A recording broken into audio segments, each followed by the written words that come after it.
Shalom para todos, este es Talmid Rab Joshua Ben Levi y en este pequeño videoclip quiero tratar o contestar una de las preguntas que a menudo se me hace. A menudo se me pregunta, Talmid Rab Joshua Ben Levi, ¿a qué corriente del judaísmo pertenece usted? O sea, ¿a qué movimiento responde? Su teología, sus enseñanzas, su presentación. Y aunque la pregunta es complicada, voy a tratar de darle contestación de una manera simplificada. Y la respuesta es la siguiente. Para entenderlo tenemos que remontarnos a un poquito, hacer un poco de historia del judaísmo. En la antigüedad el judaísmo o el liderato judío se componía principalmente de dos polos opuestos. Uno era la clase sacerdotal, una clase en sí misma, hereditaria. Los sacerdotes eran los custodios del servicio en el templo, de los sacrificios, del ritual en general. Y esto es un trabajo que había sido asignado a ellos por Dios mismo y se heredaba. O sea, los hijos de Aarón, los hijos de Leví, eran los llamados a mantener esa tradición.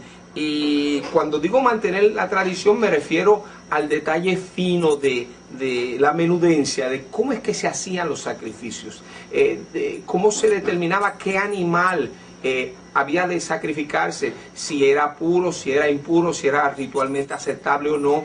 Y podríamos decir que la inmensa mayoría de los mandamientos de la ley tenían que ver con el aspecto ritual del servicio en el templo. Y de nuevo, estos sacerdotes tenían la responsabilidad de mantener ese ritual, guardar esa tradición. Pero en contraparte a ellos había otra clase que se llamaba la clase, o podríamos decir la clase que representaban los profetas y los hijos de los profetas.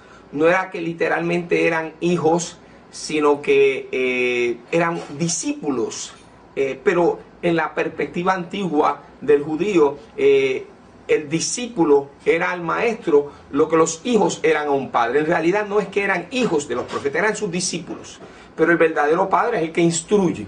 Eso es que se refiere.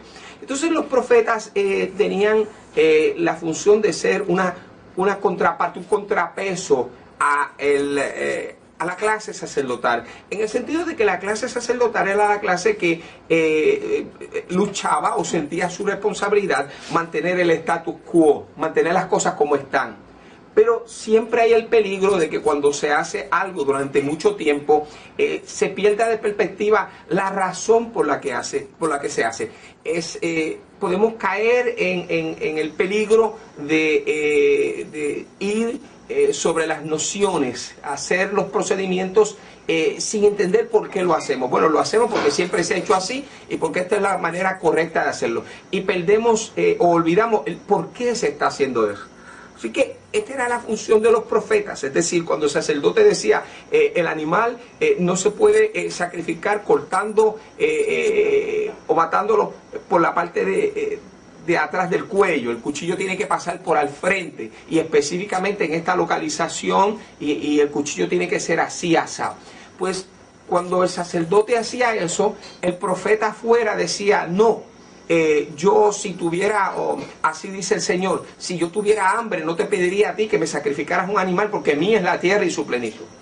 O el profeta podría decir no, misericordia es lo que yo quiero. Yo no quiero sacrificio, yo no te he pedido sacrificio. ¿De qué estamos hablando? Bueno, de nuevo, en que el profeta tenía la responsabilidad de ser la conciencia, hacer el contrabalance al status quo. Hoy en día eso se puede decir o se podría traer en nuestros términos diciendo que quizás los movimientos ultraortodoxos, los movimientos hasídicos fundamentalistas representan esa clase sacerdotal, la persona que siente su obligación, que su obligación al judaísmo es velar celosamente por mantener una menudencia, una tradición, independientemente del significado de la tradición. Ese no es el llamado de ellos. Pero entonces hay un grupo, unos movimientos, un grupo de personas, entre las cuales me incluyo con mucha humildad, cuyo llamado es decir, no, el sacrificio, la forma externa en sí no es una finalidad. Si se saca el componente moral, ético, espiritual, no tiene contenido, no tiene propósito. Es decir, tenemos que recordar que cuando el templo fue destruido en el año 70, nuestros ancestros tuvieron una crisis existencial terrible, porque decía, pero ¿cómo puede sobrevivir nuestra religión sin el sistema sacrificial, sin un templo, sin sacerdotes? Si esto es el eje y el centro de esta religión. Y los sabios de Israel le dijeron, no, en lo absoluto, ese nunca fue en realidad la finalidad de esta religión. Porque de nuevo, misericordia quiero y no sacrificio. Es mejor sacrificio a Dios cuando hacemos misericordia, cuando alimentamos al pobre, cuando amparamos a la viuda, al desvalido, al huérfano, que todos los sacrificios que se puedan ofrecer en el templo. Y esto lo ilustró muy magistralmente Hillel cuando resumió la ley diciendo, todo aquello que no te gustaría que te hicieran a ti, tú no se lo hagas a los demás. Eso es toda la ley. El resto es comentario. Ahora puedes ir y aprender el comentario. Así que ese tipo de judaísmo a mí me da con llamarle metajudaísmo. ¿Por qué? Porque el prefijo griego meta significa después de o un poco más allá. Y es un judaísmo donde se trata de mantener en foco de que lo importante no es la forma, es qué hay más allá de esa forma. ¿Cuál es el propósito de todos esos rituales?